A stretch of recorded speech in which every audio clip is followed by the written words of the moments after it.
Now that we have the mesh over in 3D Coat, we can sculpt and paint to our heart's desire. Of course, we can use any of the tools inside of 3D Coat at this point to achieve what we desire.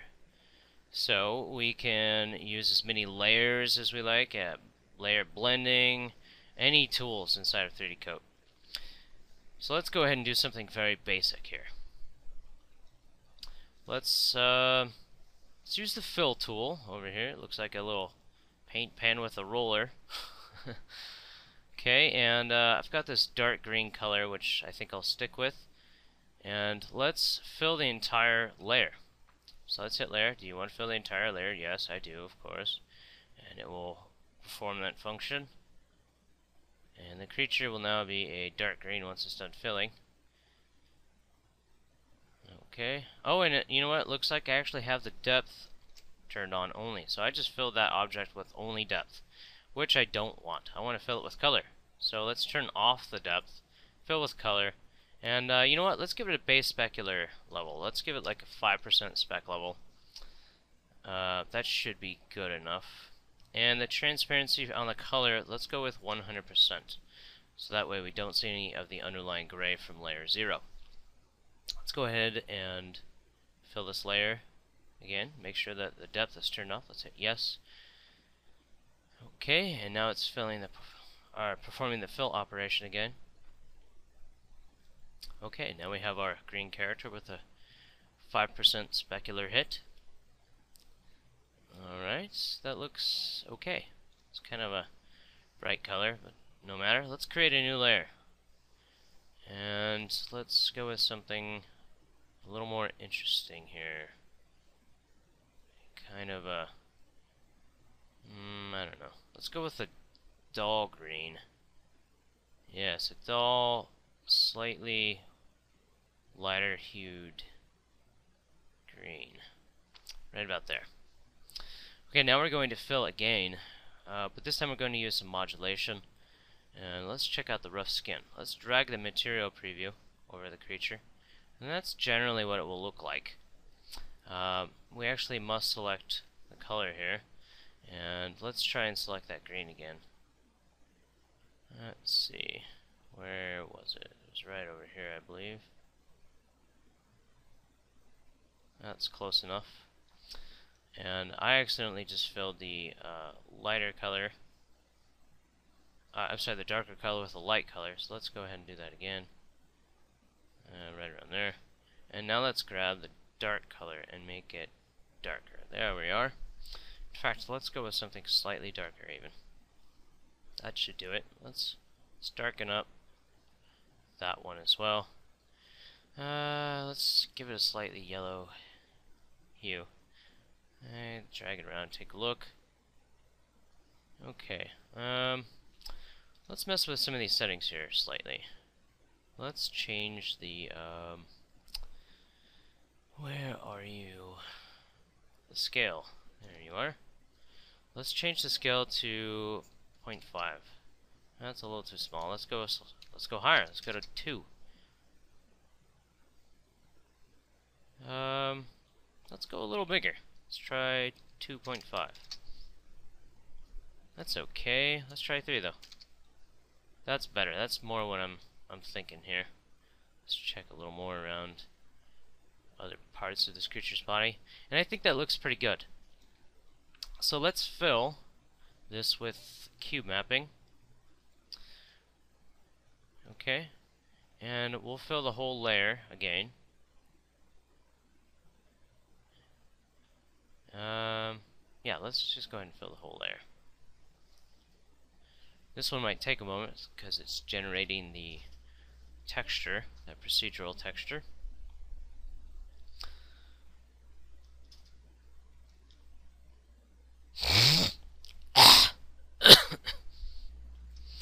Okay, and that only took a little bit here. Now we have this creature all filled with this texture. But I don't want to actually have the texture to be so obvious. Let's change the opacity down to around 40% perhaps. And it might take a minute or so to apply that change. There we go. That's a little better. And let's see. We could change the blend mode. Let's go ahead and try a few of them. Don't want to get too crazy. It's not a painting tutorial, of course. So, that gives it a kind of weird spotty look. That's interesting enough, but let's just go back to standard. Okay. And what we need are a few bumps, and what we really should have done is actually fill that texture with bumps. So let's redo it. Why not? Let's hit undo.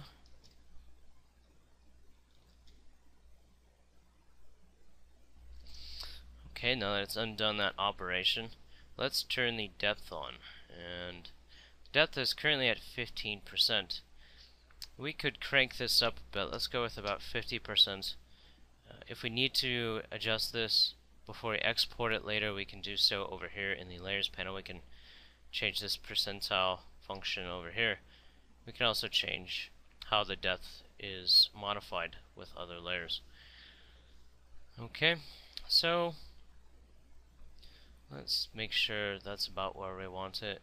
I think 50% is going to work, but let's preview it with the let's turn it up a little higher. Let's try 100% just see what happens in the preview. Preview looks only slightly different. So let's go ahead and just stick with 50% and fill that. And I'm going to pause the video while it's filling this time, so you won't have to bear with me on this. Yes, I want to continue. Pausing video now. Okay, all done. Let's change the opacity of this again to 40%. Just the color, of course. Might take a moment. Okay, there we are. We'll leave the bump opacity as is, because I actually like where that's at. Let's just take a quick look around the body.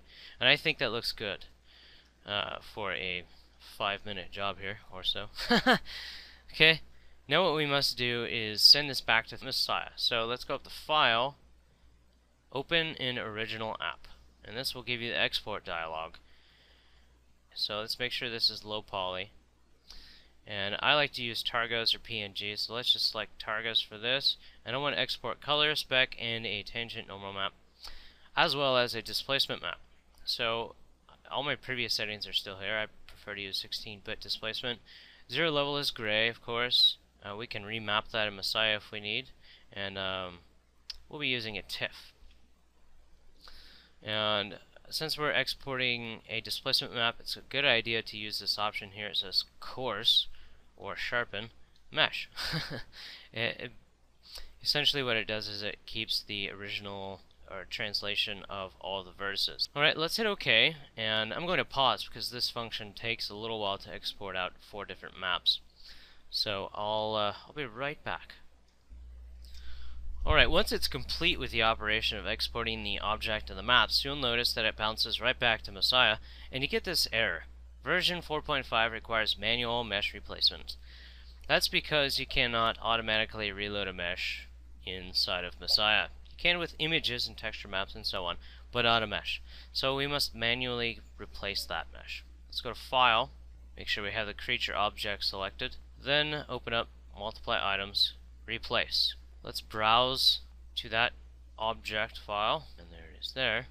And you'll see, since we have the texture mode turned on, that we now have the incorrect texture map applied. It looks like my cache is storing something. So let's go to render, and under materials, let's check the default texture here. That's for the creature. And you'll see that the spec and color maps are automatically applied, but it looks like it's calling some different texture maps. So let's hit auto reload images. This is important. And reload images. It's asking us, yes, are you sure you want to proceed? I say yes. So there we are. Now we have the new texture map that I applied. And of course this is automatically done too if you don't have something stored in your cache. Shame on me.